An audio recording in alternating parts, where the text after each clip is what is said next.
Welcome back, Overwatch fans, to another amazing night. We have a fantastic match tonight, no question about it.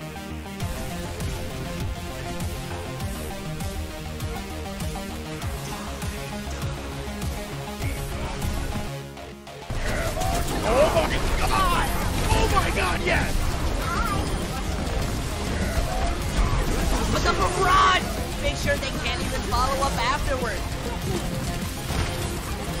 And Wash is down 2 in this fight thus far. Make that 3, make that 4 right now here.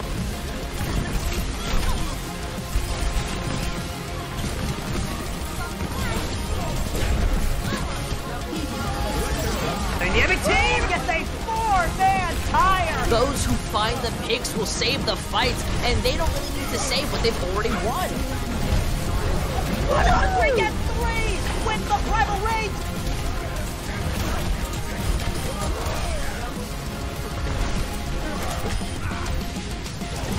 Experience tranquility. Hello everybody and welcome back to this season of Overwatch Tranquility. We are in the knockout phase, so tonight you're going to have to play your hearts out. It doesn't matter if there is a new patch. It doesn't matter if it is season 2 because you're in the same season of Tranquility and we are going for the gold, right? This is for the semifinal spot. If you lose here, you are out. My name is Wigloff, and I am here with my co-caster. I was waiting for another introduction, but that's okay. And yeah, we're here to bring you tonight's action. So yeah, going into the first patch. What are kind of thoughts here from the compositions that we'll see from these teams? So obviously with the new patch, you got Doomfist, which is basically becoming Godfist now. He's gotten buffed significantly throughout the time of Season 2. I think we'll probably see a lot of what's been being run, the sort of banana rush, as people like to call it, the Monkey Kiriko comp. It's still pretty good. I think it's still going to be very, very good. To sort of disrupt everybody. I think another comp that you're going to see is that Hog comp that's been sort of making its rounds around contenders, sort of the Hog getting everybody just sort of hooked in and just sort of pick comps. I think you're going to see a lot of those, especially since that's what a lot of teams have been scrimming for the past few weeks. I don't think you should see a lot of variation unless people are thinking, okay, we need this tank now because we think he's that good. Yeah, that sounds right to me, Karma. I mean, I know that we are going to, with a new patch, right, there's a lot of experimentation that goes on, and there's also, since there's a lot at stake on the line, right, you don't really have too much time to be scrimming between, our matches last week and also today, so this might not be the best time to, maybe if you know some heroes have been buffed that you're a bit more comfortable on, you can go on to continue to push forward with your players on them, such as we see the bait Sojourn nerf, where really we saw her energy, her primary fire get buffed. So we'll probably still see her around. We might see a little bit more of the Doomfist. Doomfist got a heavy buff as well for the audience who, I mean, the patch notes are very, very long, so we're not going to cover all of them, but those are two that we definitely will probably continue to see or maybe see a little bit more of, right? Maybe there's somebody that has a pocket Doomfist that we don't know about. And especially, too, like, we didn't have any inkling of what the patch notes were going to be before today. They dropped it in a 30-minute Twitter space, and then they finally dropped the patch notes after it goes live, so it's like we're not able to see it, so we're not able to predict what it's going to be. But Before we get into here, why don't we talk about the bracket? Because I know the bracket's a little bit weird when I first looked at it, and I think a lot of people will sort of be looking at that as well. Yeah. So to recap from last time, the Koala Kings had a bye from last week, so they will be playing in the next match with the winner between Flashbacks and Conks. For looking at the predictions here, if you're not in the Discord, make sure to join the Discord because that is where all the discussion happens around these teams, around these matches, and who's going to win. But audience favorite right now is seeming to be Flashbacks. So we'll see. I mean, I saw the poll was 48-8. You know, if you thought differently, then again, make sure to get your voice heard in there because we're going to talk about it, right? So yeah, I don't know. We've seen some upsets before though. So I wouldn't count out either team just yet. Yeah, we even saw upset already with Flashbacks being knocked down into the lower bracket by Koala Kings, who obviously have the bye this week. So Flashbacks gets the first round bye, gets knocked down to the losers bracket, sweeps the losers bracket without dropping a map, and now they're up against Narwhal, who lost their last match against Geometric, who's on the opposite side of the bracket. So who knows? Both of these teams are getting have sort of very different sort of styles going into it, with one just lost and trying to make that bounce back, whereas the other's been on top of their game recently. Yeah, it's really anybody's game at this point. There's been a lot of upsets, and we might see one again from the side of Kongs. But who knows? Who knows what tonight will bring? All I know is that there's going to be a lot of action, and these players are going to play their heart out because, again, it's the end of the season. This is what you've been scurrying for. This is what you've been practicing for, and the stakes are high. The stakes are high. Yeah, and we're heading to Nepal for map 1. It's going to be very interesting to watch, especially since we got a new map, which is Simbali Monastery, which is sort of like an escort Nepal, but it's always good to go back to the original. Yeah, I love seeing all of we saw the Zenyatta Ramatra lore come out with some of the voice lines interacting between the two. So it's always great. We always, if you're coming from Overwatch 1, you know that any content is welcome, especially new maps, especially new heroes. So yeah, seeing that same style of map, or rather, another escort map to be more specific. That's personally my favorite, so I'm a little bit biased, but yeah, we won't be seeing that during the rest of the season, though. Unfortunately, you'll have to come back for the next season of Tranquility to watch some Shimbali gameplay. Yeah, Shimbali and Ramatra are actually not being played as well, because Ramatra, obviously he just got dropped today, got it to have those 2 weeks notice, because we're going by, I think, competitive rule set, where he's got the 2 week sort of stand, as you can't play him in comps, and you can't throw people's games with a brand new champ. Yeah, and I think that's the part of the good part of the competitive integrity that comes along with that, right? Not only that it gives the players time to experiment, but also it gives the teams as a whole time to experiment as well, in terms of comps, in terms of scrims, in terms of getting some mastery on the hero as well, instead of it being more of a little bit of a toss-up, right? So we're going to get into our first map here, which again is Nepal. So we'll see what kind of team comps come out. Yeah, and we're starting off on Shrine, which I like to call Elephant, because I always get everything confused, and I just think that Elephant is a better name for it, since there's a giant elephant on the outside of the point. But who knows? I think we could see that if we do see anybody want to play that Doomfist, I think Shrine and Village are going to be the two that we're going to see the most Doomfist on. Yeah, and it seems like we aren't getting any Doomfist just yet, but we are still having a Sojourn, and we are having a bit of a sniper comp as well from the side of Kongs. So I'm interested to see how this goes. Yeah, I really am too, because it's very interesting to see how some of these players play, especially when you do have the sort of meta Roadhog comp versus a sort of, like, not really meta, but sort of counter meta Orisa Reaper sort of brawl-ish sort of style. Yeah, and we're going to see already a hook coming out from the side, but no picks from the side of Kongs. But we're seeing this light brawl coming out here. That's a brawl column coming from the Orisa as well. You might think that, oh, it's more of a spam, but really it is more of that kind of alternative brawl with some massive picks coming out from the side of Flashbacks to kind of open out that point. Yeah, on the side of Flashbacks they were able to get two, but the stability of having that Bap and Lucio on the side of Narwhals is just gonna help keep their entire team alive while they cap this point first. Yeah, and that's gonna be a solid first point. They're going to have that kind of advantage here with the Orisa, a little bit more mobility than the Hog, with the speed boost coming from her javelin spin, which I'm forgetting the name of right now. Yeah, no, I don't blame you. It's basically a brand new champion.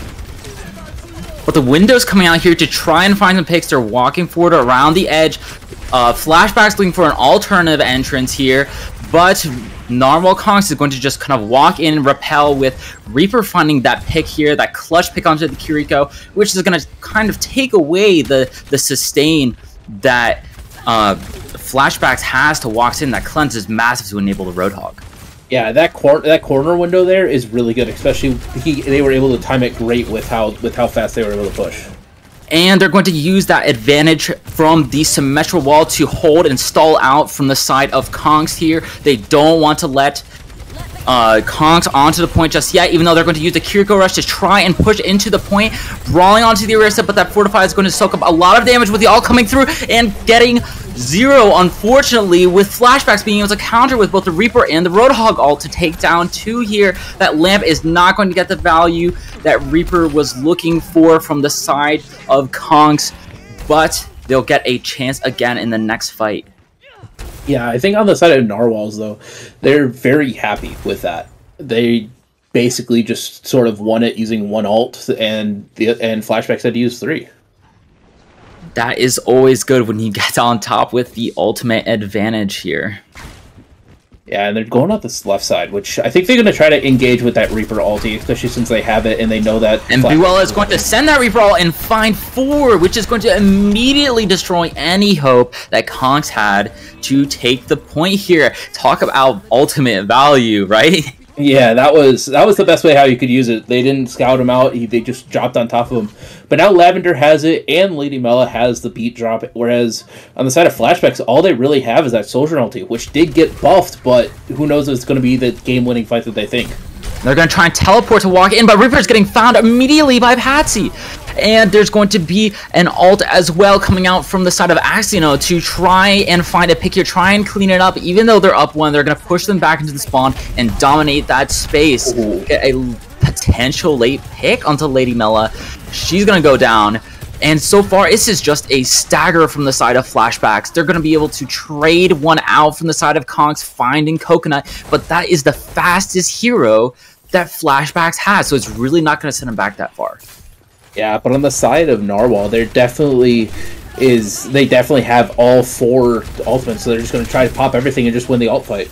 They're going to try and cycle here. They have the sustain, they have the zoning from the Symmetra ult, and they're looking, Lavender is looking for a reroll here on the support line, and is going to send it, not finding any with the Kiriko Bell, sustaining out through that ult, and is going to trade. Ringleader is going to find Patsy, which is going to take out the main source of zoning, as well as B-Well, popping off, traded out by the Sojourner on the side of Flashbacks, but it's not going to be enough. We're still brawling here on the point with Kongs finding it, trying to clutch it out with the Orisa ult, trying to find the rest of the squishy with the Kiriko ult, trying to stabilize as well, granting that extra DPS, but it's not going to be enough from the side of Flashbacks. It's going to fall to Kongs here. At this point, it's just a trickle.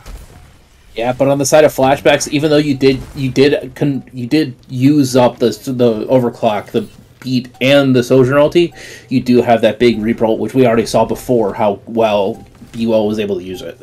Yeah, B-Well is going to look for that clutch here from the side, coming down the middle here, but Patsy's going to find themselves out. They're going to get picked by Classic Crew. At this point, with the man advantage, it's not looking good. The 2-man advantage onto the point, and that Reaper ult's not going to find anything either. With the clutch Immortality Field coming from Reaper, is going to probably save this point here. At this point, it's just sustaining, but things even B-Well are going to find 2 picks onto the side of Kongs, and at this point, it is even on both sides. Maybe the window can find 1 or 2 picks for Kongs, but at this point, Flashbacks have taken control and are going to clutch the first point for the team. Yeah, Narwhal, they looked really good, especially with the sort of different meta that they have, the sort of Orisa brawl style. And I think they did really good, but then you just come to the side of Flashbacks and they just had that meta comp, and it looks like they've been scrimming it for a while.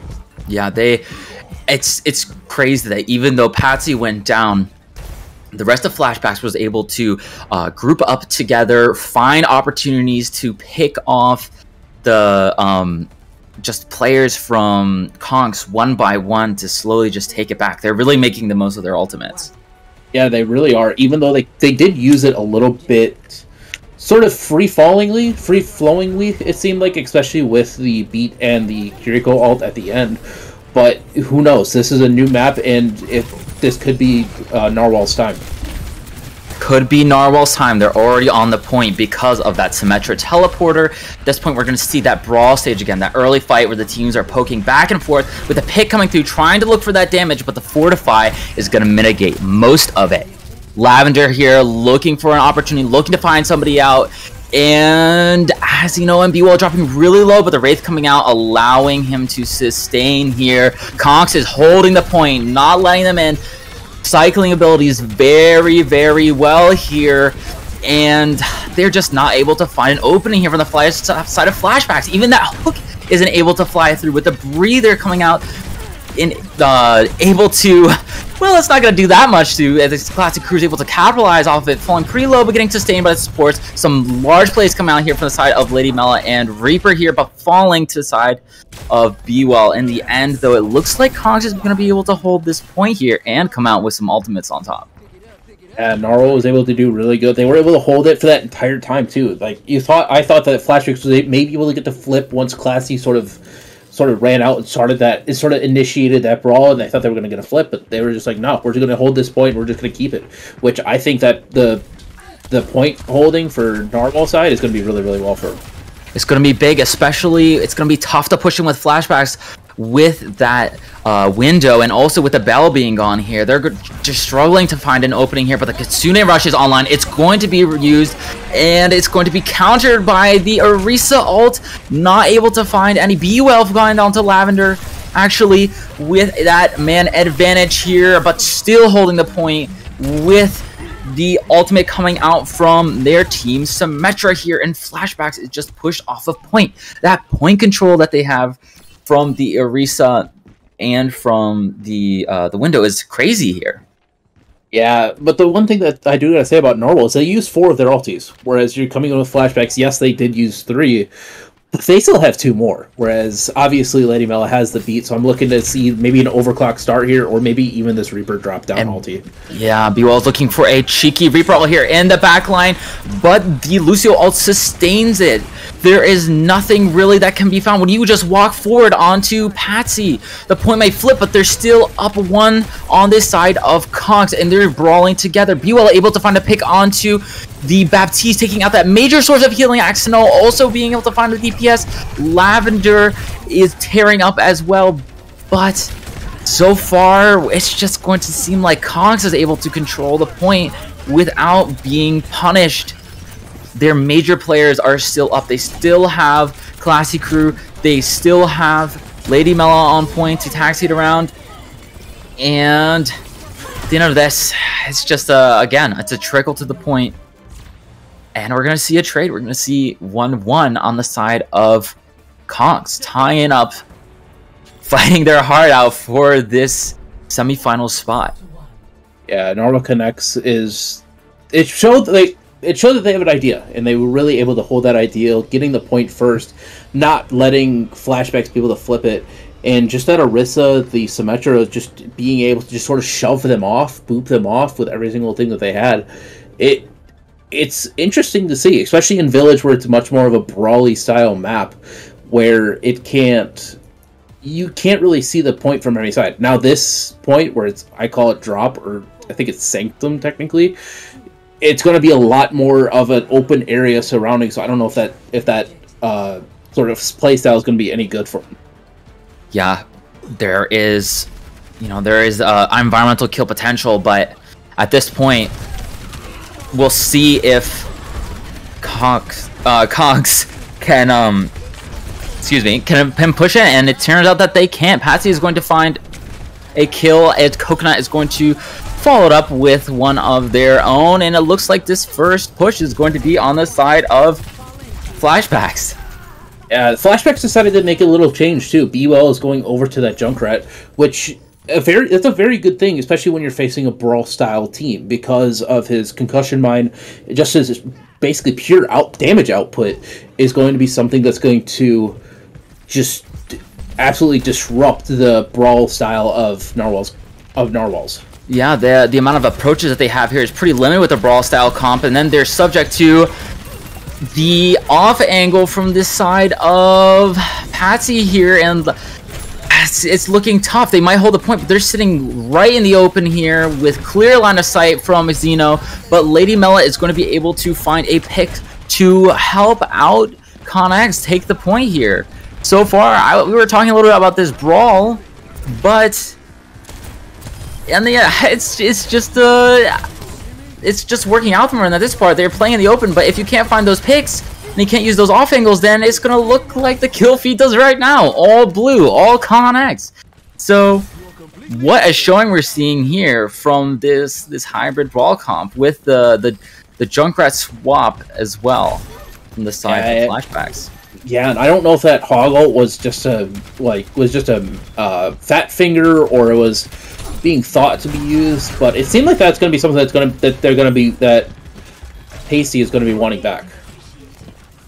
Classic Crew is able to just soak up so much damage with that Fortify and that burst healing from the Baptiste. Looking for a massive all here from the side of Connex, but it's a massive tire instead. I thought it was going to be the Orisa all that was going to take him out, but the Bell came out a second too early from the side of Thuggington. Unable to mitigate that damage, but that is such a tricky one to land, especially when you have two ultimates flying at you that can be easily staggered in terms of when the damage comes out here. Yeah, I think Thuggington was thinking, like, oh, I gotta save it for that, not realizing that Lavender had the tire and was just ready to pop it at any moment. Ringleader might go down here, but the most important ability, that ultimate, that wall is going to come out here, which will help Connex really zone the point here. Makes it tough for Patsy to walk up, looking for a pick, but unable to hit the squishy. Instead, looking for some damage onto Classy Crew, but Xeno is going to fall to the side of Connex, taking away that major source of damage here. But supports are falling from the side of Connex as well, so it's really anyone's fight at this point, with the point being an all-out brawl here. The DPS are joining the party, but it doesn't matter who's showing up because Connex is going to claim their second map, or their second point rather, for the first map of this series, unless Xeno's able to pull a triple here, which is seeming like the beginning of a stall potentially. Maybe not here, maybe not. Yeah, no, Narwhal was able to just hold it, and I think they sort of have this idea of what they want to do. They want to have that sort of fast initiation, especially on Nepal, especially throughout how brawly this map is. As we see Lavender's great tire, but this is just something that you don't see every day. You don't see the Junkrat pick every day for sure, but it is clearly working out for Connex. What a first map to kick it off. Already 3 points having to be played. I wonder how the rest of them are going to go. We were talking with about those predictions earlier where it's heavily one-sided, but like we said, it really could be anybody's game. Yeah. I mean, yeah, it's going to be tough. Like, obviously you see that sort of new thought process. I don't know if they've been playing this for the entire time, but you sort of see that sort of new process where they're thinking, okay, maybe you want to have a little bit more brawl, maybe try to just run at the hog, which is sort of seemed like they were doing because Pasty was not able to get really any picks, and that's sort of why you pick the Roadhog is you go on those quick little flanks, pick a support, pick a squishy, pick a DPS, and then you just let your entire team just run in, and then with the Kiriko ult you use the hog ult to try to get as much damage out there.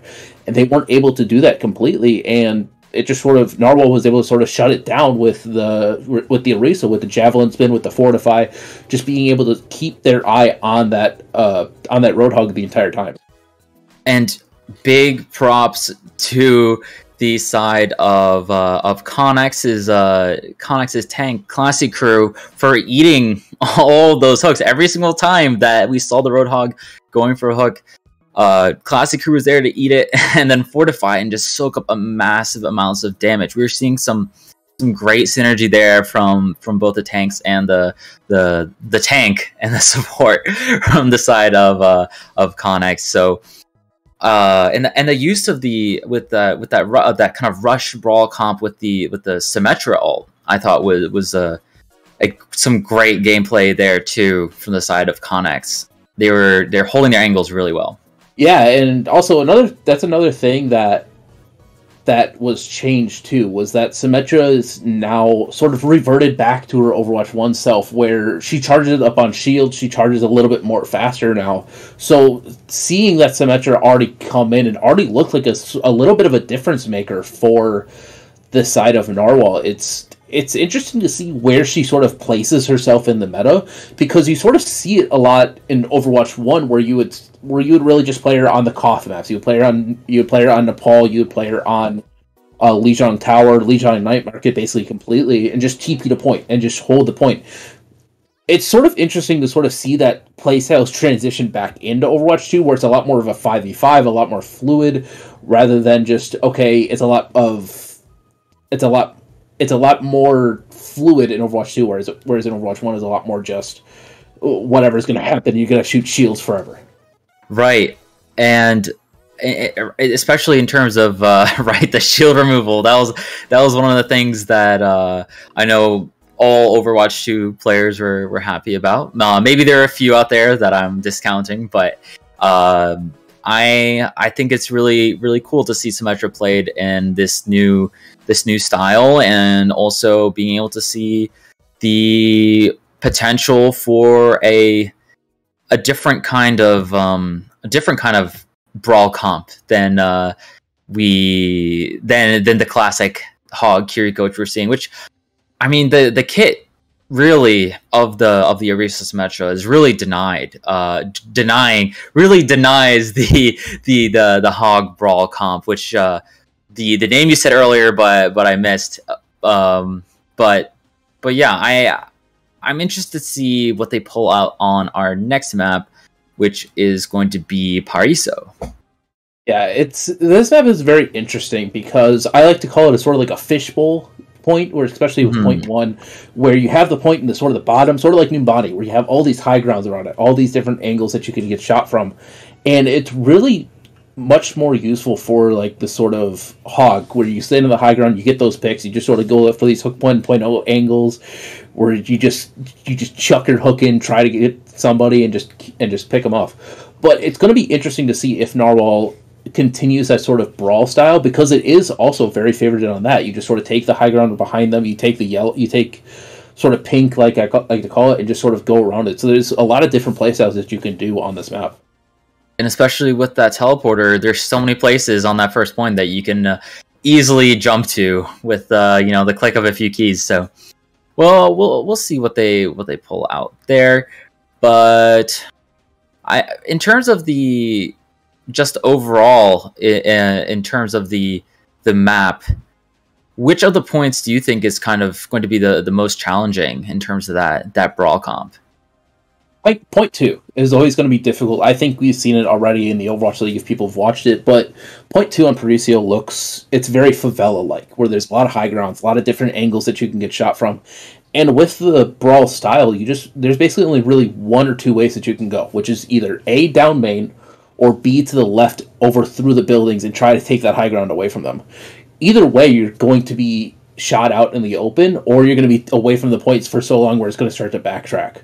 And you see a lot of teams get stuck on that sort of last corner on second point, where it's going to be very difficult. Third point is also very interesting, but it's one of those points where it's just like, okay, it's a high ground point. It's basically like Route 66, where you have these different high grounds that you can go to. But I think point 1 and point 2 of this map is very interesting, and it's very not what we've seen in Overwatch 1. Definitely, in terms of the brawl comp, the weaknesses there, it's great, especially for those who might be due to organized play, to kind of help talk about the ups and downs in terms of the benefits and weaknesses of those different compositions, especially when we're seeing them played continuously throughout both the course of the season here, and also in terms of today, right? We're already seeing that Symmetra Orisa come out from the side of ConX. And seeing again, I wonder if we are going to see the Widowmaker from the side of Flashbacks, since they had it before and then hovered it and then swapped it. So we'll see what kind of point it is. B-Well is going to look for an early pick here potentially, but it looks like it's going to be a swap. Yeah, they're going to go to the Tracer, which Tracer did get buffed as well. They got their damage increased from 5 to 6. So it's going to be one of those things where it's like you're sort of, I think on the side of Flashbacks, they're sort of looking at what's new and what's old, what they can sort of just fit in with the hog comp. There's a lot of experimentation going on for sure here, and this is definitely a great Tracer map to start with. Looking for an early pick onto Ringleader, but unable to find it from Kiddo.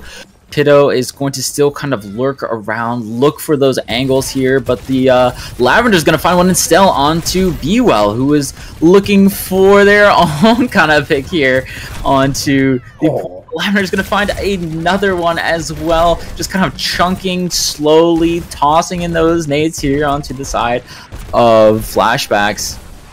And looking for a brawl as well here to kind of do the cleanup crew, saying you can't camp out here while your players are walking back from spawn. We're going to send you back to join them because, you know, it can get kind of lonely in there. We want to make sure that everything is okay, right? But I don't know. We'll see how this goes. We'll see how the lockdown potential for the Symmetra comp can continue to play out in the fishbowl like you were talking about, Karma. Yeah, I'm surprised that they're not actually trying to fight for this first corner. They're just sort of holding on point, which, I mean, that's what they've been doing since on Nepal. But it's very interesting to not see them really pass this sort of second bridge area. And they are going to do their style. They're going to open that the second bridge area with a window, and Reaper is just going to free shoot here onto the point. They have an incredible line of sight here, and when there's a Orisa charging at your face, there's really not much else you can do. And on the side of Narwhals too, they're playing that sort of Dallas Fuel style in Season 4, where they were just TP onto their backline. That's sort of what their playstyle is right now. And now Lavender has that tire, which is just going to be basically a fight win almost if he gets one of the two supports. So who knows? Whereas on the side of Flashbacks, they're basically catching up with everything right here. Right, you can just line of sight here, but that Charles Bomb is going to find Ringleader and open it up for Flashbacks. The tire is going to look to counter potentially, but Bewell is able to take out the source of that tire and trade. It's a 3-for-2 on the side of Con X here. We'll see if Flashbacks is able to take it back, but it's not looking very good with Ghost falling low and ultimately falling back to spawn from Classy Crew here. I think Ringleader just sort of was like, I'm just going to chuck this wall out, because as you saw that split second there, they just sort of chucked it from spawn. Oh, a late pick on out here. Yeah, they pick on the coconut. But it's one of those things, too, where you might want to have it back, but honestly, that Symmetra wall is just something that it's very helpful. But I think the way that Narwhal Connects has been playing this map so far has been really, really good and really, really interesting to watch. Definitely really interesting because, speaking of interesting, every time they're putting that TP up there, putting out the threat, but Kiddo's going to disregard it and move on to point, saying that I can take the space with this Roadhog ultimate, but Ringleader Lady Mela say you might be on point, but we are going to take you and your supports out of the equation, which is going to deter the push and basically set up a full hold on the side of Con X. Really not looking good here for Flashbacks. Yeah, the only thing that Flashbacks has right now is that overclock, but who knows if they're even able to touch the point. I know.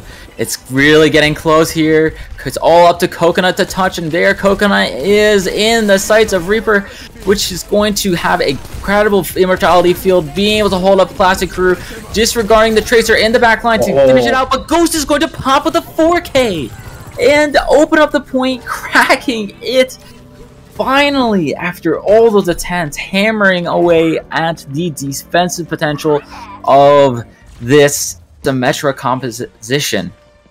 And I think Ringleader used their wall a little bit too far. I think they wanted to try to split the point down the middle, and they just ended up using it past the bridge, so they would have to walk off the point to use it. But I think it was a good idea, and Ghost obviously just had an amazing pop-off moment getting 4 with the overclock there. And speaking of moments, we're going for a new potential clip with the result coming through. Unable to find it, but able to push off Flashbacks from the point and force them back to spawn with the help of their DPS here. That trade might look bad. I mean, the railgun pick is always something that's nice to have, but going to still hold true for Connex. Yeah, I think if Ringleader didn't get picked there, I think Narwhal was hoping to hold that point, especially with how they were playing on point 1. You sort of had that one little high ground that they could go to, and you just sort of held close to that wall, whereas now they had to back up completely to get Ringleader back into the fight. Kiddo falling really low here without the breather and is unable to stabilize, falling to that very high burst damage that Junkrat is known for in the hands of Lavender. Junkrat has been a menace, especially with a tire coming online right now. We're going to look for a potential another big ultimate from Lavender here, but there are 4 ults on the side of Flashbacks, Karma. And the 2 that I'm really looking forward to is that Kiriko and Hog ult, which they might use here to sort of break open the initial hold. And B-Wall is able to get a stick, but the Immortality Field is massive from Reaper, mitigating that Pulse Bomb, and B-Wall is going to have to back up and look for something new. See our tire coming through, able to find 2, and again, shutting down the push from Flashbacks. At this point, it's just going to be the cleanup crew coming through, sweeping the streets, and holding again. Yeah, Lavender was able to just get 2 with that, and basically was just like, okay, that's map. Almost seems like map right here. BUL switches over to the Ash to try to get some dynamite damage in, and hopefully we'll be able to build Bob within the last few seconds. Hopefully, but it might not be fast enough. The beats coming on to stabilize, and a lot of zoning potential from Ringleader's ultimate ability, falling low on the side of Ghost and Thungington, but that's going to be it. They're forced off the point. I feel like some of my ranked teammates would call that a C9, but that's not what that is. That was just some zoning and massive damage, which pushes Flashbacks off the point there. Yeah, I think Coconut could have been able to touch with the Lucio, just try to get a little Twinkle Toes in, but honestly, it looked like it was going to be Narwhal's either way, getting those last 2 at the end of the round. But it's really interesting to watch how Narwhal has been playing it, sort of holding that one corner, not really going past it, just sort of having your supports play it in that little room, making sure they don't get flanked, anything like that. But it's going to be interesting to see how they take it onto attack, where Flashbacks might be trying to hold the high ground, maybe trying to hold something different. We'll see. And from terms of the high ground, in terms of that spam potential, that's going to be pretty key from both the Ash and the Sojourn on the side of Flashbacks, holding the ability to hold those off angles, those ability to spam from basically anywhere in this fishbowl, and we'll see if that can crack the defense of, or the attack at this point from Connex. But can he throw up the Symmetra wall and he play one side and it cuts off a bunch of those off angles? I think here though, especially if you do keep that Symmetra on, if you keep Ringleader on the Symmetra, they're just going to try to TP right underneath and try to go point fierce, I feel like. We'll see. Pathing is definitely a large part of how you can win this first point. It's so crucial, especially because it can build up that ultimate charge. Lady Mallow finding an opening pick on the Thuggington, which is key. It is huge, but Ghost is being able to trade out the Symmetra. Even though the Symmetra is not the major point of damage, you really need to be worrying about that Junkrat who's able to just spam that burst onto Kiddo. Ghost finding really low here on the point, but in Lavender's sight, B-Well's finding free sniping here, but it doesn't matter who you're sniping because the point is going to be capped from the side of Connex. Yeah, they did what I was sort of talking about. They just rushed it. They wanted to get that point first. TP'd in. Ringleader was just sort of like the bait almost, because really the main damage dealer is Lavender, and they were able to just almost completely roll the side of Flashbacks, and now Flashbacks is on the back pedal. And they really don't have that far to push as well. Thuggington's going to be able to find a pick onto Classy Crew, opening up Lavender's burst damage is too much here, especially paired with that window, going to be putting out lots and lots of damage. Having to back up though, being down 2 here. They want to conserve their time. They want to make sure that they're not feeding Flashbacks a lot of ultimate charge. Yeah, one thing I want to see though too is on the side of Narwhal is how well they use this teleporter here, because I think you should be able to TP to that opposite high ground where the Zenyatta is sitting from main, but who knows if they're going to do that or just try to run after everybody. They're trying to run in here, just like you're talking about, but the Bob is going to run in as well and just start to chip down the side of Connex. They have to focus it. They're able to take it down, but at this point, B-Wall is going to look for a pick in the back line. Unable to find it, but Ghost is going to fall up as well, and Lavender trading onto the Ash here from B-Wall, and that B is just going to be the icing on the cake as Connex pushes it in for their second map. Yeah, and Narwhal Connex was just... They just seemed like the better team. I don't know how to say it. Like they're like, okay, we're gonna play this. We're gonna play our comp. We're gonna play it the way that we want to. We're not gonna conform to no meta, nothing like that. And it's been working for them. It's showing you why they're in this position to try to make it to the grand finals at the end. They are definitely making the most out of their rush comp. But if we were to see some more kiting from the side of Flashbacks, with the Orisa pushes in when they force the Fortify, or if they force the spinny move from the Orisa. Thank you.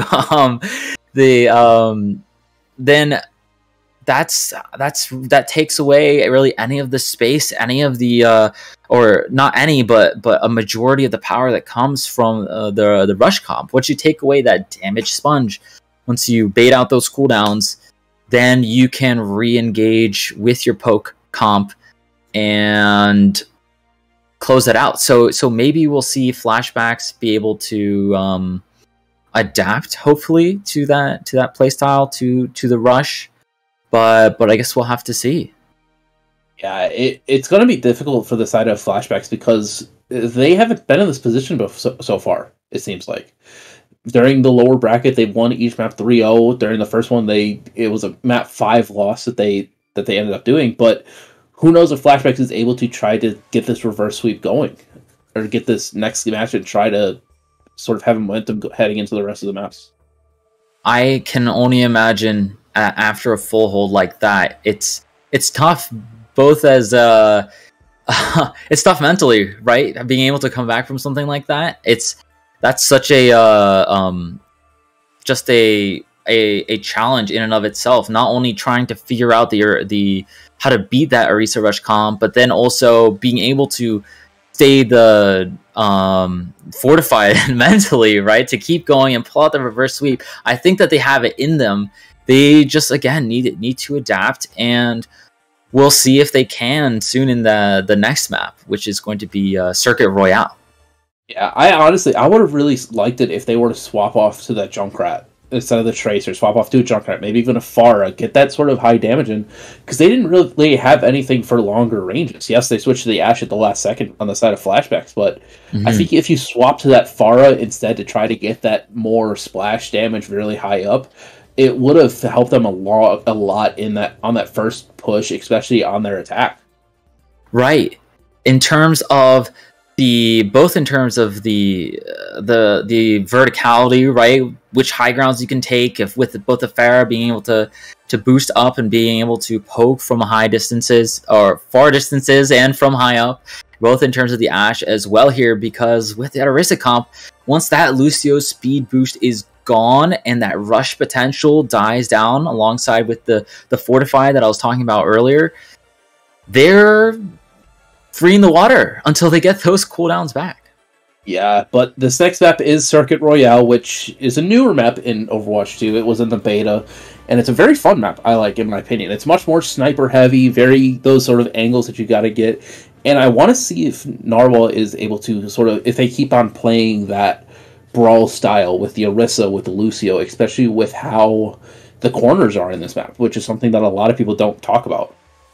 I mean, if it's not, if it ain't broke, don't fix it, right? And that's how the saying goes. So I'm anticipating that we will see it again, but it would be definitely cool to see some sniper action, right? We saw the Widowmaker for a hot second, a very quick second at the beginning of the last match, but who knows what we'll see. Yeah, especially on the side of Flashbacks too, since they've been sort of playing the meta comp. I wouldn't be surprised if they do pull out the Sigma, which it looks like that they're going to do. But on the side of Narwhal, like you said, if it ain't broke, don't fix it. bring out the brawl and let's just try to win this thing and put it to bed. We'll see if they can do that, because this is looking like a potential sweep here from the side of Connex. So we're gonna sit for a little bit on this corner is probably what they're thinking. We're talking about the corner potential.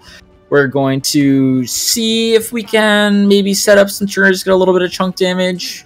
But the sniper potential here is, I don't know. What are your thoughts on the sniper potential here, Karma? I think if they're able to get that sort of, not just get run down completely like how Narwhal's trying to do, I think it could be really good for the side of Flashbacks. That early lamp, they're trying to do it here, like you were talking about, with the rundown potential being mitigated and them being in the open. Connex can't really push forward there. They have to pull back, otherwise they're going to get poked out. They're going to try and rotate into the back line here, hopefully using some of the mobility to get out, but Lavender is going to find two pigs, dueling the Widow here as well. In that close spaces, you don't really have a chance there. And, I mean, I mentioned mobility before, but there actually isn't too much mobility from the side of... There's actually no mobility besides for that Junkrat mine, which BWL has from Flashbacks, so... Yeah, with this comp, you're very much so... This map is very much so designed to take those longer angles, and on the side of Narwhal, since they're just deciding, you know what, we're just going to run it down, we're just going to use this room as our little home base, you sort of need to make a swap, or you need to think of a different philosophy almost on the side of Flashbacks. And Reaper's going to be farming the window here from Baptiste, which is going to come online and immediately just begin to pick off, except there's going to be a large ultimate from the side of Kiddo here, the lamp coming through to sustain, but there's a window I was just talking about to push back Flashbacks here, look for some picks potentially. They TP up top to get some nice angles here and just be able to push back Flashbacks. Ringleader and Lavender asserting their dominance on this corner, saying that it's theirs. Yeah, it's weird because it's like you never see this comp really. You didn't really think of the Orisa comp. Obviously, she's been pretty good so far in Overwatch 2, but this is the first time we've actually really seen her completely dominate. It seems like Classy's just been able to just be the ringleader for the side of Narwhal. And Ringleader, speaking of which, walks in, but unfortunately gets taken down by Sojourn here. They're looking for the spam to finally get off of the high ground, but see if this tire is able to flip it for the side of Flashbacks, and it looks like it's going to be able to. It's been this was kind of an interesting fight. It's still going on in terms of picks from the side of Flashbacks, but we're seeing a lot of these little segmented skirmishes here. That's pretty much what needs to happen from Flashbacks, right? They need to just find those picks and make it that they get divided up. Am I right, Karma? Yeah, and honestly, like, they were able to hold it for so long. They were able to hold it for 3 minutes on the side of Narwhal. Now Ghost has the overclock, which they're going to try to fix. But this wall is going to be a huge. It's going to be a huge make for it, maybe. It's going to be a huge pick, but the immortality is not going to, or the immortality is going to help mitigate it, along with the transcendence from Thungington, able to help Flashbacks. But the Orisa Spear is going to just knock Kiddo out of the air and cancel that gravitic flux. Yeah, and that was, I think Ringleader would want that one back. I think we sort of see what Ringleader was going for there. I think they were trying to hopefully block off the overclock from the side of Sojourn, maybe like a more horizontal wall from where you're going rather than a vertical one. But who knows? I think on the side of Narwhal, you held them for that long on that corner, and now you're just going into stagger fights here. It's tough, especially when you have a stagger like that. It's going to probably lead into a second stagger onto Classy Crew with just another cleanup. Another walking forward, saying that we're going to take as much space as we can because we need to. We can't get knocked out. We can't lose this last map. Otherwise, we're going home for the rest of the season. Flashbacks are going to try and make the most of this space. Yeah, and this is going to be rough for the side of Narwhal trying to get back in the fight, especially now that they sort of lost their one main win condition with that being corner. And the B-Whelp is able to just be in the back line here and to make picks, take names here. Darlington helping out as well, but standing in front of that window is going to be really tough to live through, especially when you are just floating along on the point there. Yeah, and yeah, this has just been sort of the side of this sort of Flashbacks' map so far. Ever since they were able to turn it with the pick on Ringleader and just able to sort of keep on staggering them, it just seems like Flashbacks. Speaking of turning it, right? It seems like Connex is able to take it back. They're able to mitigate again the Gravitic's flux and are able to pick off the supports from the side of Flashbacks, making it so they have to back up here. Kiddo is still sitting on the point, trying to hold the space, making it easier for the teammates to come back and take this next fight, but is presenting a lot of opportunities for spam damage and for ultimate abilities to get built up on the side of Connex here. I'm waiting for this tire to go off here. You're just not going to need it with the mines coming through and able to find those picks instead. I don't even know if they needed that Symmetrol. No, maybe honestly the Symmetrol wall. Ringleader's been building it very, very fast. So I wouldn't be surprised if they're just sort of chucking it out there. But like you said, Narwhals, that was a great hold by Narwhals. And now they sort of have this corner, this ability to sort of hold them down. And I think this is going to be a great spot for Narwhals to sit, especially since you only really have that one way, which is main, other than the staircase. Yeah, they only have that one way, and they only have that one ultimate. I mean, Nano Boost is about to come online here. They're actually about to have 2 more ultimates online here right after the poking phase ends here and the fight begins. We're going to see Ghost here starting to look for that overclock here. Gravitic Flux coming through in the massive tire coming from Lavender, just opening the fight for Connex here. B-Wall's going to look for a Pulse Bomb, try and hit 2 on the side of Connex here. It is an absolute slugfest, but it's not going to be enough from the side of Flashbacks. He might try and hold here with Coconut touching the point, but Coconut's not able to get there. Yeah, I think on the side of Flashbacks there, you really should have nanoed your Soldier, because with that damage boost, it basically makes it so it's a one-shot body shot, I believe, now with the nerf still. I know it was beforehand, but I can't really do the numbers right now, but it was sort of interesting to see them nano the Sigma, and then it looks like that's sort of been the way of the game for the side of Narwhals. You get that Orisa ult, you get that tire, you just combo it up, and you end up getting 3-4. And that was really the turning point to that last fight. Right. They're trying to, with that nano, you're trying to soak up damage by putting onto the Sigma, giving your tank the extra durability, but at the end of the day, that Orisa, even with that nano boost, is going to be able to most likely match the amount of damage that will, or the mitigation that will be granted by that nano boost there. So really it's the picks that they should be looking for. Maybe even a nano onto to B-Well to try and get into the back line onto Lady or Reaper to take away basically the crux of that composition. Yeah, and I'm actually surprised here that Narwhal's decided to go for this sort of double sniper meta comp, quotation marks, because that's sort of what it looks like that they're going to do. And this comp is really good on this map with those long sight lines and not really being able to see where everything's going to go. And they really only have to duel Ghost here in terms of sniper here, but B-Well is going to find that early cheeky pick onto Ringleader, making it a little bit harder for Connex to start to push onto that point.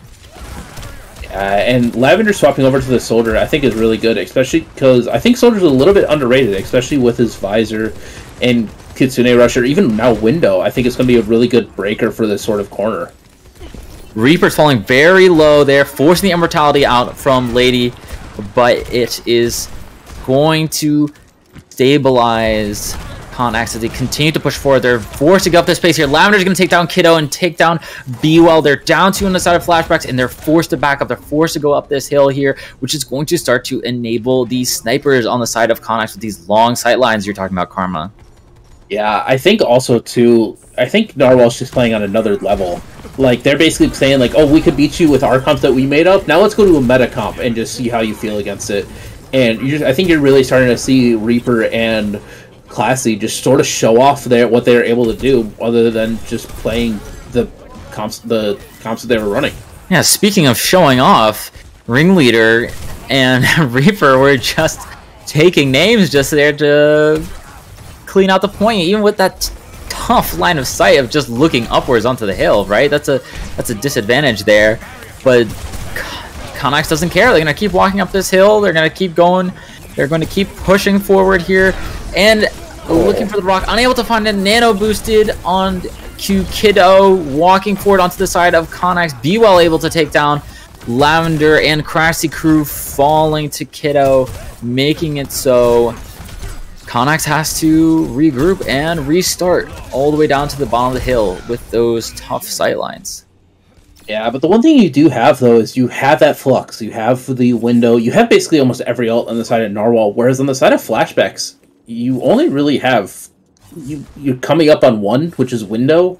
You'll probably get Bob mid-fight. So I think on the side of Narwhal, they're basically going to be looking for this corner foot, whereas Ringleader just absolutely just rolls B-well. Heater coming out from the side of Ringleader and making it easy pickings, lifted up into the air. Just beautiful. Beautiful from the side of Connex as the hit scan finished the fight. Begin to push towards the semifinals here. This is the last fight, the last chance that they have from the side of Flashbacks to hold. They are desperation, and they're actually going to have one more map here, but that doesn't matter because they want to start this reverse sweep. They want to stay alive from Kiddo, but again, Ringleader and Lavender are going to have something to say about that. No pets allowed on the cart. The hamster is going to be sent back to spawn to close out this map. Yeah, it's already 3-0, and it feels like that on the side of Flashbacks, it makes it seem like that they're just depleted. Like, they had this great run in lowers, but right now there's no magic with them at all.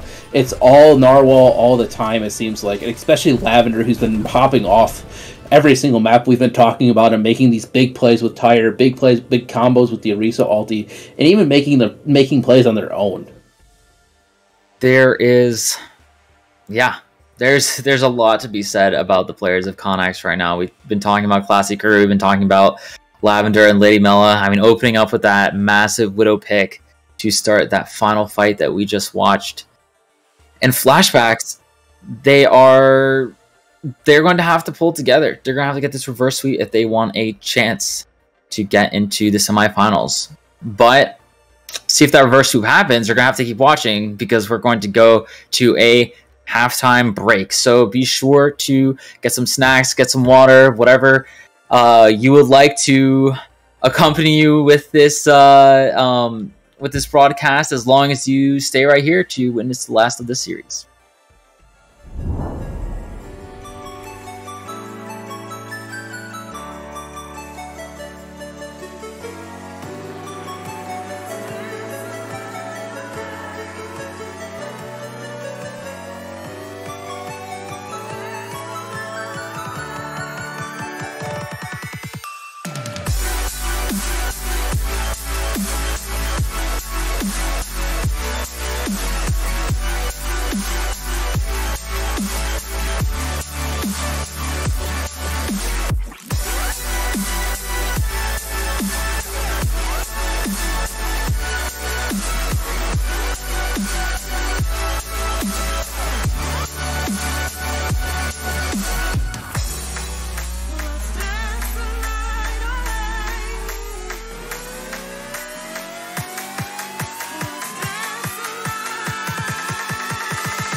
Hello everybody and welcome back to Flashbacks vs.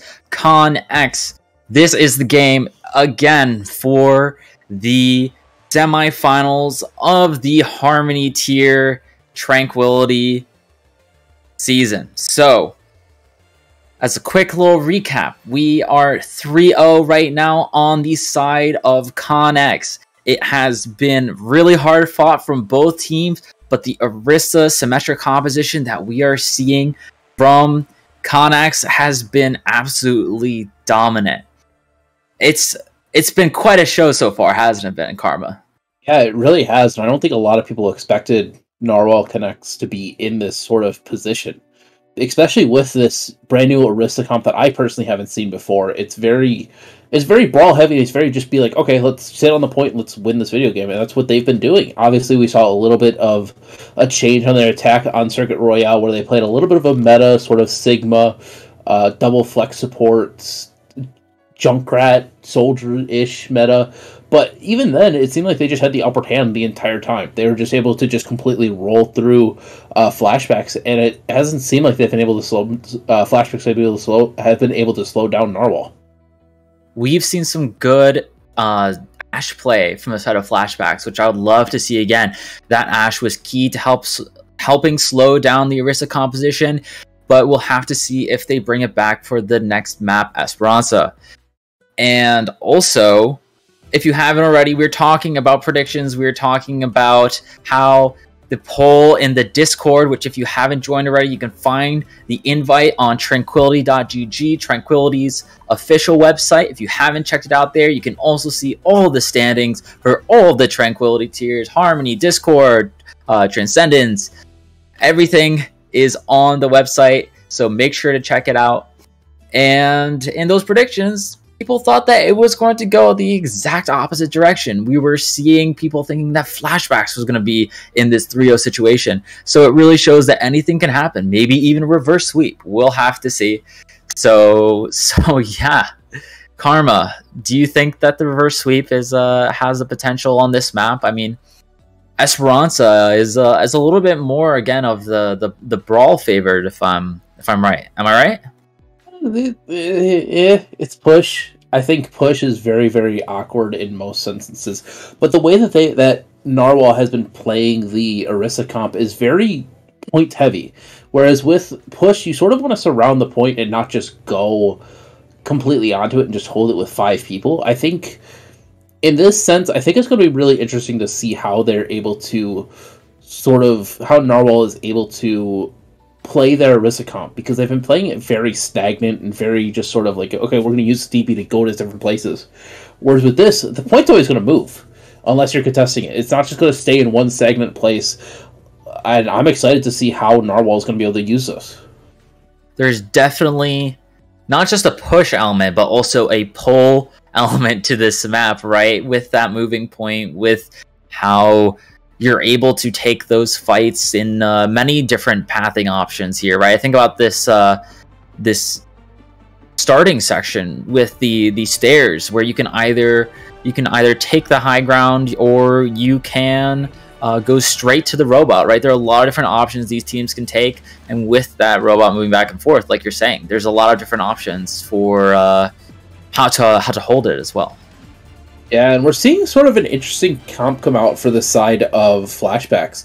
You have that Doomfist that we were talking about earlier today. You got that big buff. You have this Pharah, which I think is going to be really good on the side of Flashbacks, especially using it against this very brawl-heavy comp. We might see Thuggington turn into kind of a sacrifice, right? If they push forward onto it and try and capitalize off of the poke damage and mobility of the rest of the team on Flashbacks. But we'll have to see here with a Xeno already looking for a cheeky flank in the backside, looking for some poke damage, looking for a potential pick here from Flashbacks. Oh, and already finding one until Lady Mela opening up the point with the Doomfist diving in as well to follow up. That's a 3-piece. That is a hat trick from a Xeno. Swinging the fight into the favor of Flashbacks, coming out strong. Those swaps that we wanted to see.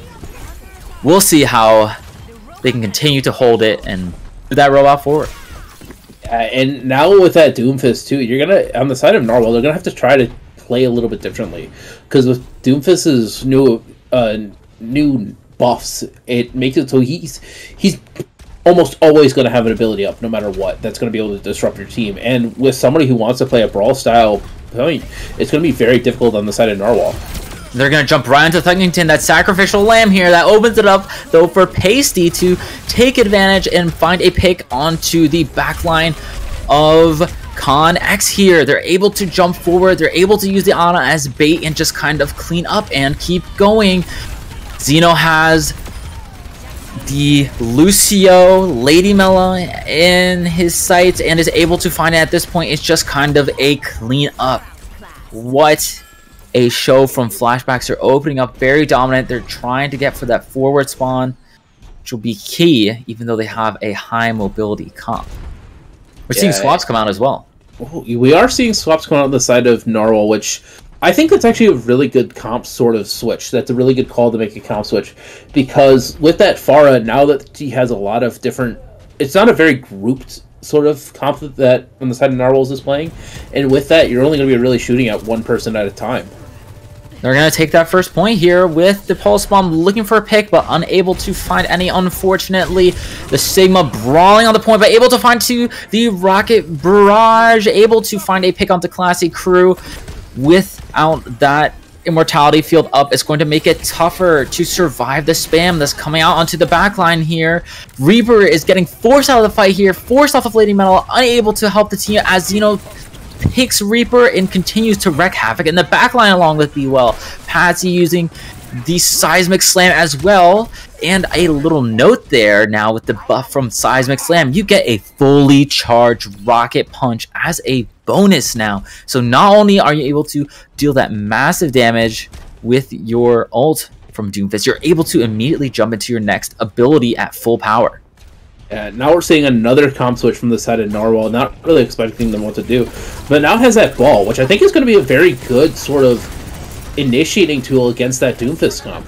You can initiate onto Thuggington, but at least the Nano comes out here. That's the only thing that they need to continue this fight here, especially with Patsy being able to dive in and force out that Suzu and wreak havoc onto the support line. It is getting tough for Connex to survive here. They're scrambling. They are all over the place, and that is exactly what Flashback wants. Yeah, it really is. It just seems like it seems like that during the halftime, Flashbacks was just able to be like, okay, what do we need to change? And they made those right adjustments, and Narwhal is just reeling. It seemed like it was going to be an easy win for that. It seemed like it was going to be an easy 4-0 from them, but now it's looking like it's going to go the other way, maybe.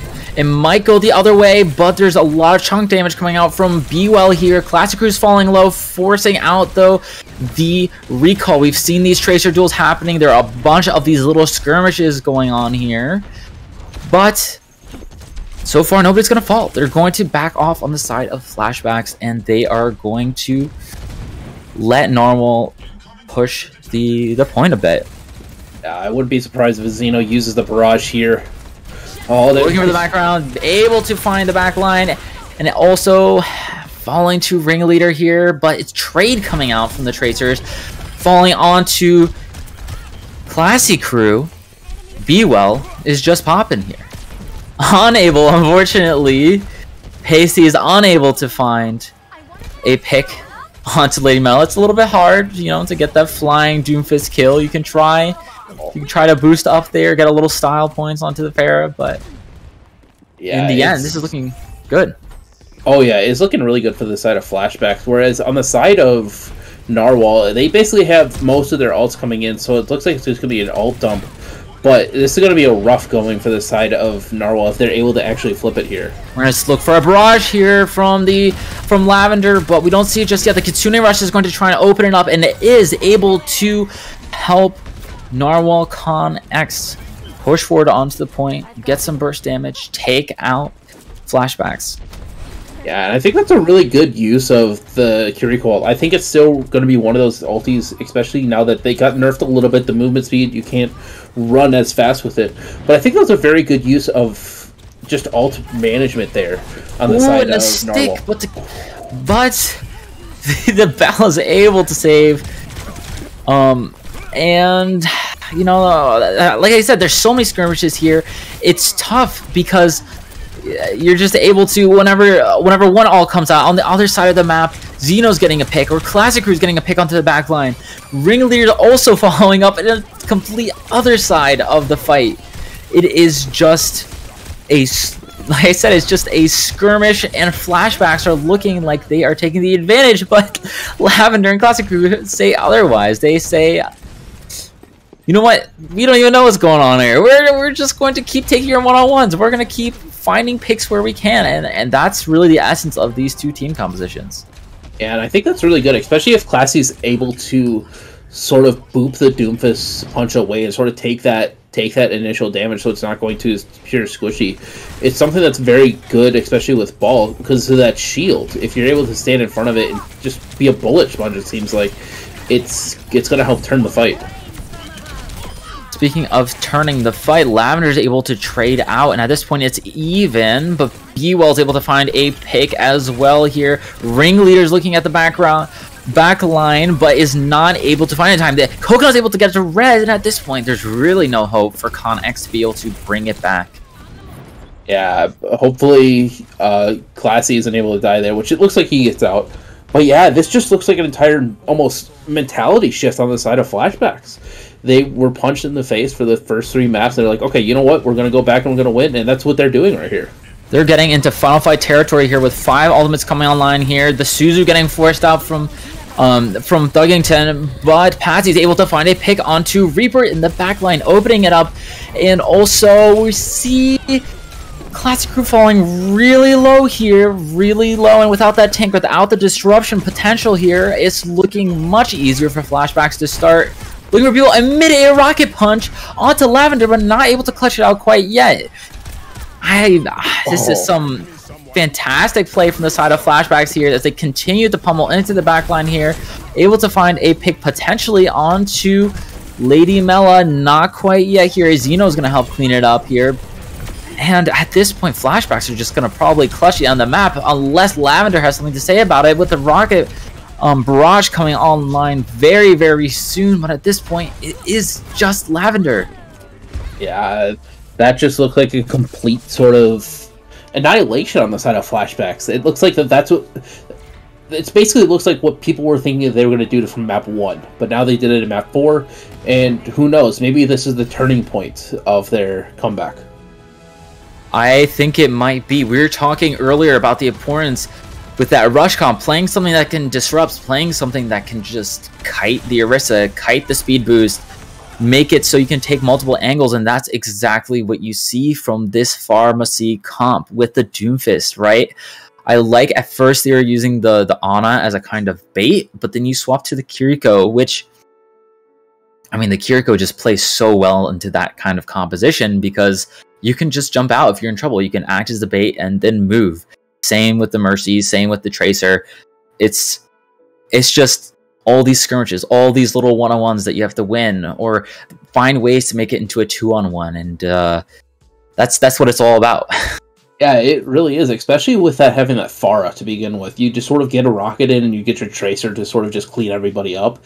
It's one of those things too where it's like, why didn't you do this in map 3 on Paraiso when that's sort of what you need, or map 2 when you need it on Paraiso? Sort of like, Like, why is it now after halftime? I don't know if they talked with their coach and was like, hey, look, what can we do here? But I think that's something that's going to be a great mentality shift where it's like, hey, we can play these other cups, right, that are not just meta right now. Like, I get that we've been practicing it, but let's have a little bit of fun. Let's try what we think is good against it, and it worked out. That's what they... Speaking of mentality shift, right? We were talking earlier about when you're down 3-0, it's really tough to break out of it, right? To break out of that momentum that is created with the loss. So this is really what they needed. Not only a map win, right? Not a 3-2, but really a dominating win to take that momentum away from Connex. Now Connex, who might have been sitting and thinking, oh wow, we really have the advantage here. Thing is that, well, Flashbacks, they're in this. We can't flex off of this. You know, we can't show off. We can't play a little bit cheeky. We have to continue taking Flashbacks seriously and maybe even play conservative, right? It's the mindset is a large part of how you approach both your fights and your team compositions. So we'll see how that will also play into this next map, right? With this confidence now in the Doomfist. Yeah, I think too with Narwhal, I think they just sort of needed this map to sort of reassure themselves. I think they got a little bit too sort of safe with how they were playing. They were sort of a little bit too comfortable. And I think with them now realizing like, oh hey, we can actually lose this, I think it's a great look to be like, okay, let's go into this next map. We're refreshed. We know what they might try to do. So what are we going to do to counter it? And I think if they just go back to the Arista comp, especially now on, it looks like Oasis, I think it's going to be really good for them on the side of Narwhal. Yeah, we'll have to see. We'll have to see whether or not this Doomfist comp will continue to work against the Rush. This is something that we even saw back in Overwatch 1 with the ball, right? The ball wasn't there just for the stall, but that was the kind of classic disruption composition with the Zenyatta and with the Mercy or the Brig, depending. But I have yet to personally see how that's translated into Overwatch 2. So I feel like they swapped a little bit late in the at the end of Esperanto. So we'll see. Maybe they might try it again. Like, I wouldn't necessarily count out that comp right now, but with the Doomfist buff, like we were talking about, that might just replace the Hammond, the hamster in that comp. Yeah, it really will. And I think also, like, I think on the side of Narwhal too, they have to be a little bit lucky with what maps they get. I think right now we're starting off with Jump Pad, which I can't remember the name of right now. I just know it has a jump pad in it. But I think if they're able to get into that indoor, into library, it seems like they're able to keep that brawl style and just sort of maybe win it, because that Pharah isn't really all that good on that indoor style. But right now it looks like Narwhal is going back to the tried and true, the brawl comp, whereas the side of Flashbacks are like, you know what? This Doomfist looks really good. It seems really good. Let's try it again, and they're going off of that Doomfist Pharah. I feel like for this first map of Oasis, it's going to be strong. I feel like there's a lot of potential to stay on high ground. I would still love to see the Kiriko on for Thuggington and able to, get that escape, be able to take that high ground again. But we'll see how this works for them. Yeah, we really will. Pasty looking for an early pick, or at least a challenge onto Connex taking the high ground there, but it's not going to commit yet. Open up some space for Xeno to be able to poke as well, and knocking them down onto the low ground here. Lavender falling dangerously low here, but able to find the rockets onto Pasty, securing the kill here, trying to chunk down a Xeno, but that Mercy is doing a lot of work here and is saved by BWell, even though BWell is going to fall at the hands of Lavender here. Connex is able to take this first fight. Yeah, and I think it was a really good idea to sort of hold that high ground first. I was wondering if, especially since we saw how they were playing before on these other sort of maps, if they were just going to try to hold that indoor pillar. But they decided, you know what, we're going to try to hold the high ground, and it ended up doing really good for them. And now, obviously, Xeno is the closest with their barrage, but now Narwhal has this sort of early fight that they can win and just be able to create the tempo. They should have just let them cap there.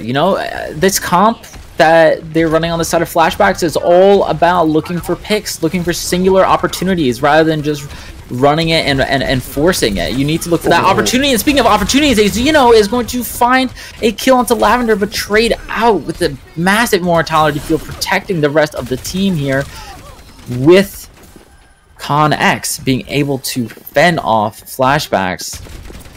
They are going to take it a little bit slow here and start to set up for their next push. I think this is really good on the side of Narwhals. They've been able to sort of make this new meta. They were like, okay, how can we defend it? And they're just doing a great job. As Buell dies late, but it's gonna be rough on the side of Flashbacks.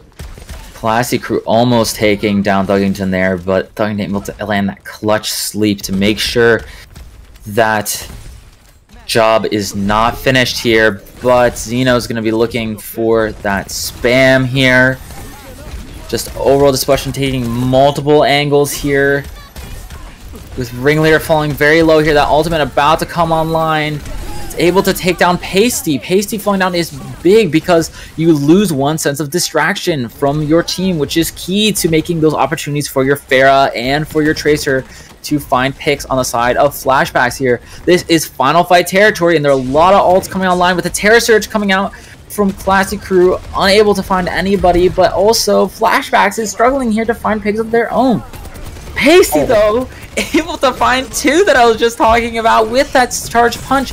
Maybe Lavender can take Pasty down, but Coconut's finding a res to turn the fight here. These little skirmishes are happening. The backline is falling down from the side of ConX here. And these are just clutch kills that Flashbacks needs to be able to flip the point here, and they're tasked with 100-0. They cannot lose a single fight here if they want to hold the advantage or take the advantage to start the... Yeah, I think that sort of what we saw at the end there is that's sort of what Flashbacks need. They sort of need this very messy team fight. Whereas on the side of Narwhal, they want this very clean, very cut, very dry sort of team fight. And I think if you're able to just disrupt them just a little bit on their momentum, I think this could be Flashbacks' map to lose. This could be good. And speaking of which, now the Immortality Field is in there, Xeno's able to find one, and Buell's able to also deter ConX as well here. The res is definitely going to seal the hold here because it's not about killing the entire team. It's about the objective. Sometimes we tend to forget that, Karma. It's definitely about sort of stuff like that. But I'm excited to see what Pacey does with the sort of Doomfist on their rotations if they're able to get a boop off. Oh, so close here, but still able to chunk in the back line here. ConX is trying to take the high ground, spending a lot of time doing it though, especially when they're staggered falling onto the point here. There's an opportunity to take out both the DPS, and Pasty and Buell are going to capitalize on it once you knock off two of those members from ConX onto the low ground. Then it is just easy picking for the Piranhas on the side of FlashX to come in and swoop in and take a bite out of their push. Yeah, I think Narwhal here, they really need to be just set up as 6. Like, I know, obviously, you don't want to be against that with the Pharah, but that's sort of what you need to do so that way you don't get run down by the Doomfist. You're getting run down by the Doomfist, and you're also forcing out the Immortality Field, making it easier for you to run in from the backline in the side of Xeno and Buell. Pasty falling really low here, but able to stabilize with the help of Coconut here, and Buell has a Pulse Bomb just as insurance, and they're not even going to need it. No, they're really not, but that's honestly, that was a great sort of comeback from the side of Flashbacks. You didn't think you were able to do it, and then they just sort of came back and won the entire thing. It was 99-0, and they just got the flip and were able to hold it for the rest of the time. Yeah, they really were able to just bring it back. I mean, that is a high stress, high, just stakes situation, right? Where you're in that 99-0 and you just have to clutch literally every single fight. But when you're just running it down with the same composition, not making swaps, not adapting to how Flashbacks is taking that chaotic approach, taking many angles, it's tough. It's tough to win a fight, to take it back. Yeah, it really is. And now we get to sort of the side of okay, what are they going to do? Because you've got to be worriedful about this sort of corner here, especially if you get booped off by the Doomfist. Yeah, you booped off by the Doomfist, but also you're going to force the Immortality Field every single time the Doomfist goes in. It's potential for chaos to happen because then they are no longer looking at the Pharaoh. They're no longer looking at Bewell, who's able to find a pick onto Classy Crew. And not even that, Thuggington's holding their weight as well, taking some shots, doing some damage. But Ringleader is going to have something to say about that.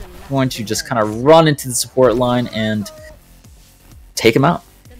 Yeah, this is going to be... I think we're going to see the same thing that we saw last point, where Narwhal is going to be holding them to 99, and then Flashbacks is just going to get that one very messy fight and just be able to win it, and then they're just going to come back and hold it the entire time. I think if you're on the side of Narwhal, you got to think, okay, what did they do last time, and what can we do differently this time to hold this entire map? It is definitely easier for Flashbacks to attack on this point because they are not worried about, you know, where the rush is going to happen. But Xeno here knows exactly where they are and is going to look for a barrage here. Able to stabilize with the help of Coconut. Is able to find two, but Reaper jumps up and is looking for a two-piece here. And looking to stabilize the team as well. Just doing lots and lots of damage. Able to take it out with a quick punch. And this point is looking like it might just go to the side of Connex here. With the help of that Immortality Field, it's going to be really tough for Pasty to take a point. But good value there to get the Lucio beat out, even though they're trickling here. I don't know if Flashbacks want to keep fighting this at this point. They're just kind of feeding all charge to Connex since the point was lost. Yeah, here's the thing though. The entire time Flashbacks had that point, so they were able to get 32%. That's 32 basically free percentage. But now you have the window on the side of Narwhal. You have the wall. You close to visor, so it's going to be very difficult for the side of Flashbacks to be able to get in control of this map again. Yeah, it's going to be really hard for them to get into control, especially when Pasty is in the back line trying to, again, distract the supports. The wall's going to come out, but there's a nano onto the far. We're going to see a lot of extra damage, a lot of survivability. And with the nano coming out, I don't even know where that soldier is. He's in the back line shooting with that nano visor with the wall. That extra shield of protection is able to find a critical pick onto Thuggington, and with the help of Classic Crew is able to walk forward onto the remaining members and just clean up that fight. That wall soldier combo is massive. Yeah, and now you still have that window. You still have the window, and you still have that Orisa ulti. So no matter where they're going to do it, if they're grouped up a little bit, I think you just pop that Orisa ulti, the Terra Surge, and just try to go from there. You can see the Terror Surge here, but they're going to have also fights coming on in the mid-fight right after. They just need somebody to push. Thuggington getting forced out of the line of sight here. They're looking... Pasty's looking... Oh my gosh. Oh, that's rough. That is painful. That is so painful. That was your best chance, too. That was your best chance to lose. It was basically last fight. You had ultis coming on, and now you're in indoor. Which indoor for Pharah isn't really all that good, because you got that sort of high ground, you got a lot of these windows that you can hold on to, but you're a lot more enclosed. Whereas with these other two maps, you had the skybox, but now you're in a much shorter area.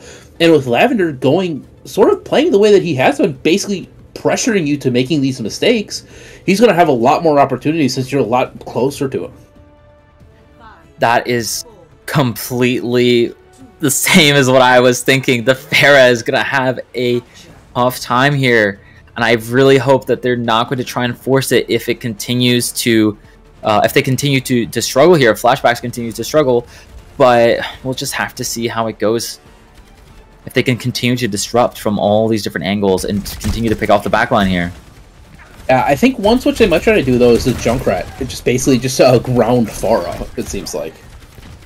They could try the Junkrat here, but also I don't know how much they want to experiment here if they're feeling comfortable. Because again, Xeno, it doesn't matter if they're feeling comfortable because Xeno's going to find two picks along with Bewell. Clearly they're feeling comfortable. This is going to be the first fight here in the last point. Remember, this last point, if Flashbacks loses, that's their run for the season. They won't make it to the semifinals if they lose this.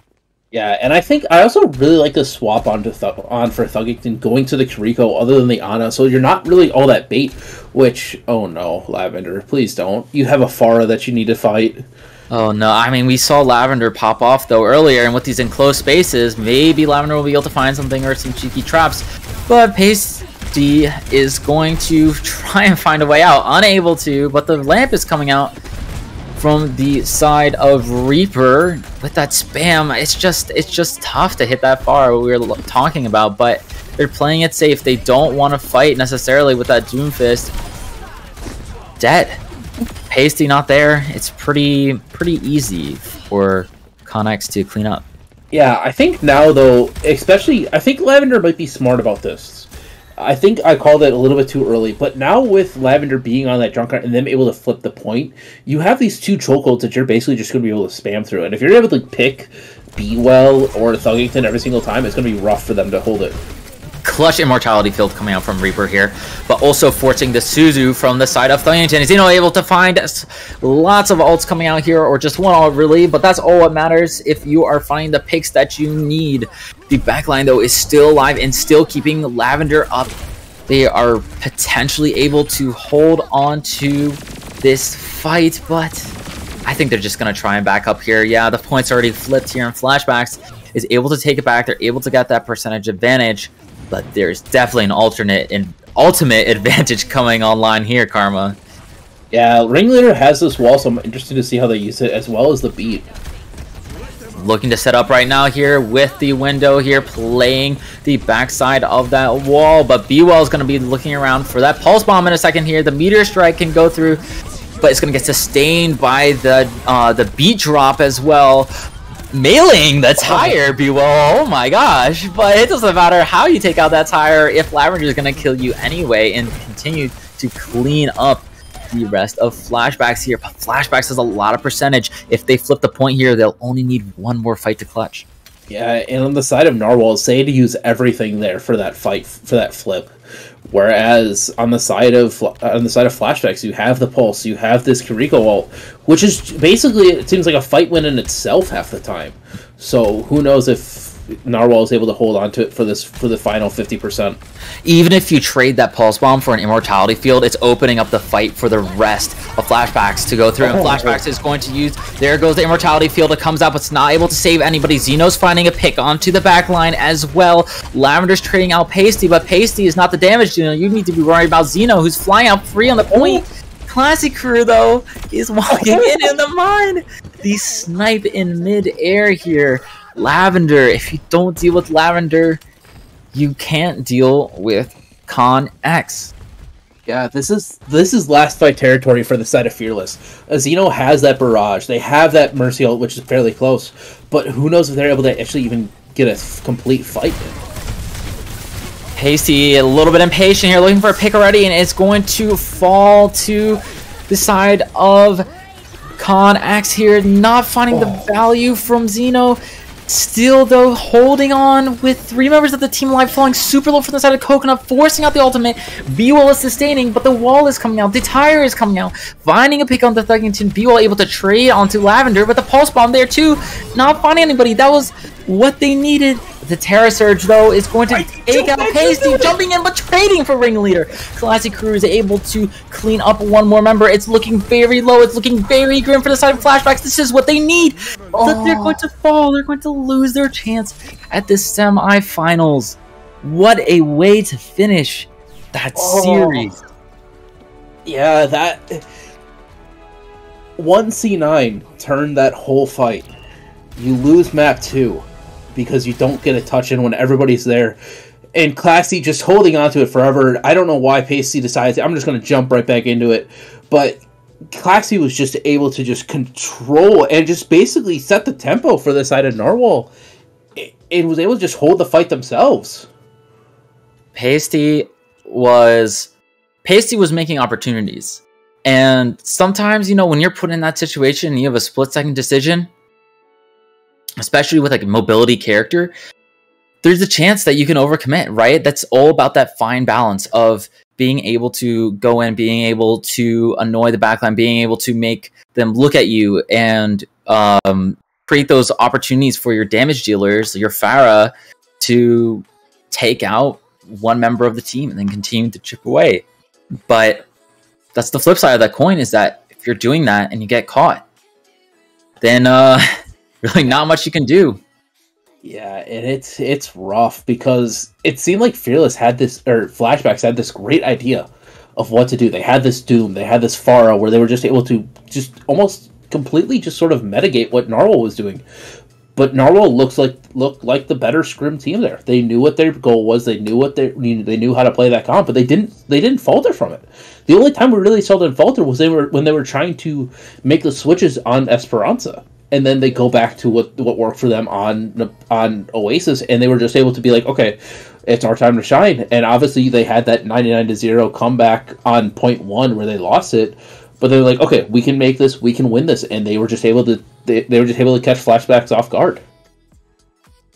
They definitely were able to catch them off guard, but Flashbacks was able to adapt, and I feel like this might be a 3-1 from the side of Connex, but it was very close. And also sometimes that's all what it's about, is that if you're able to adapt in time, that's the question. And they were able to figure it out, but at that point, once you change, if the other team is able to also figure out your new strategy and is able to adapt to it, then at that point it's just momentum and it's time, right? You ran out of time. You only have in that last, you only have maybe, they swapped their teams on Esperanza. That's a maximum of 6 points that you have to not only play with your new adapted style, but then also just continue to play and